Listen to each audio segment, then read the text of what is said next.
Sir మోకాల నొప్పులకు సంబంధించి operation కాకుండా ఇంకెలాంటి ట్రీట్మెంట్ ఉంటుంది? సో యూజువల్గా ఇంతకుముందు మనం మాట్లాడుకున్నట్టుగా చెప్పాలంటే ఆపరేషన్లో చాలా రకాలు ఉన్నాయి. సో ఆపరేషన్లు కానీ మనం బ్రాడ్గా డివైడ్ చేస్తే జాయింట్ని ఉంచే ఆపరేషన్లు, జాయింట్ని తీసేసే ఆపరేషన్లు. సో మీరు ఆపరేషన్ కాని ట్రీట్మెంట్ గురించి మీరు అడుగుతున్నారు.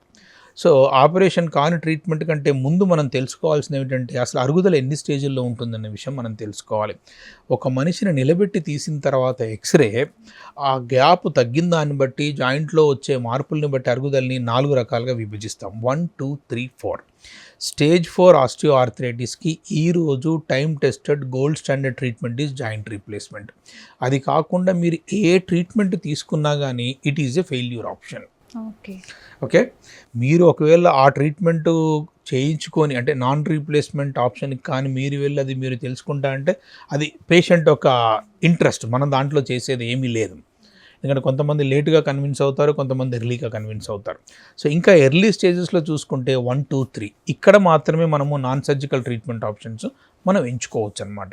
యూజువల్గా నాన్ సర్జికల్ ట్రీట్మెంట్ ఆప్షన్స్లో ఏముంటుందంటే ఫస్ట్ లైఫ్ స్టైల్ మాడిఫికేషన్స్, ఎక్కువగా కింద కూర్చోవడం లేవడం తగ్గించడం కానీ, మనం కానీ బరువు ఎక్కువగా ఉండి మోకాల నొప్పి ఎక్కువగా ఉంటే బరువు పర్ఫెక్ట్గా మేనేజ్ చేయడం కానీ, రెగ్యులర్ ఎక్సర్సైజ్ చేయడం కానీ, అంటే సైక్లింగ్ కానీ స్విమ్మింగ్ కానీ ఇవన్నీ మోకాళ్ళ మీద లోడు పడని ఎక్సర్సైజెస్ అనమాట.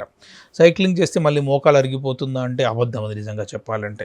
సైక్లింగ్ మార్నింగ్ ఒక హాఫ్ అన్ అవర్, ఈవినింగ్ ఒక హాఫ్ అన్ అవర్ కానీ చేస్తే మోకాలు చాలా హెల్దీగా ఉంటుంది.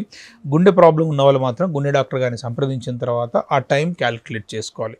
15 మినిట్స్ వాళ్ళ గుండె తట్టుకుంటుందా లేదా, హాఫ్ అన్ అవర్ వరకు తట్టుకుంటుందా లేదా అనేది. సో ఇది తర్వాత వారంలో 5 రోజులు 20 నిమిషాలు ఎక్సర్సైజ్ చేస్తే, అంటే ప్రతిరోజు 20 నిమిషాలు ఒక 5 రోజులు చేస్తే సరిపోతుంది. తర్వాత డైట్లో కార్బోహైడ్రేట్స్ బాగా తగ్గించేసేసి, ఫ్యాట్స్ బాగా తగ్గించేసేసి, ప్రోటీన్స్ మనం పర్ఫెక్ట్గా తీసుకుంటే యూజువల్గా 0.8 to 1 kilogram 1 gram per KG body weight ఉంటుందన్నమాట. సో ఒక 100 కిలోల బరువు ఉన్న వ్యక్తికి 100 గ్రాముల ప్రోటీన్ అవసరం పడుతుంది. 80 కిలోలు ఉన్న వ్యక్తికి 8 గ్రాములు అవసరం పడుతుంది అట్లా అనమాట. సో అట్లా కానీ మనం తీసుకుంటే that will be the very healthy balanced diet అయిపోతుంది. తర్వాత యాంటీ ఇన్ఫ్లమేటరీ సబ్స్టెన్సెస్ కొన్ని ఉంటాయి ఫుడ్లో. బోన్లో బలం పెంచడానికి ఫ్రెష్ ఫ్రూట్స్, వెజిటబుల్స్, రాగులు, నువ్వులు, బాదాం, తర్వాత సీజనల్ ఫ్రెష్ ఫ్రూట్స్, తర్వాత అల్లం లాంటివి తీసుకుంటే ఏమవుతుందంటే బోన్ ఎప్పుడు స్ట్రెంత్గా ఉంటుంది. కానీ ఇక్కడ గుజ్జు పెంచే ఫుడ్ అంటూ ఏమీ లేదు. పలాని ఫుడ్ తినడం వల్ల గుజ్జు పెరుగుతుందన్న కాన్సెప్ట్ ఎక్కడా కూడా లేదు. సో ఇట్లా life style modifications, ideal body weight maintain చేసిన తర్వాత, ఎక్సర్సైజ్ చేసిన తర్వాత, ఐడియల్ ఫుడ్ హ్యాబిట్స్ పెట్టుకుంటే ఇక్కడ మనకి సాధ్యమైనంత వరకు ప్రాబ్లమ్స్ కొంత రివర్స్ అయిపోయే అవకాశం ఉంది. ఇక్కడ నెక్స్ట్ స్టేజ్కి వచ్చిన తర్వాత స్టేజ్ 2, స్టేజ్ 3 ఆస్టియోఆర్థరైటిస్లో యాంటీ ఇన్ఫ్లమేటరీ సబ్స్టెన్సెస్గా ప్లాస్మా థెరపీ మనం ట్రై చేయవచ్చు. కానీ స్టేజ్ 4కి వచ్చిన తర్వాత మాత్రం ప్లాస్మా థెరపీ తీసుకోవడం అనేది కరెక్ట్గా చెప్పాలంటే కరెక్ట్ కాదని మాత్రమే చెప్పొచ్చు మనం.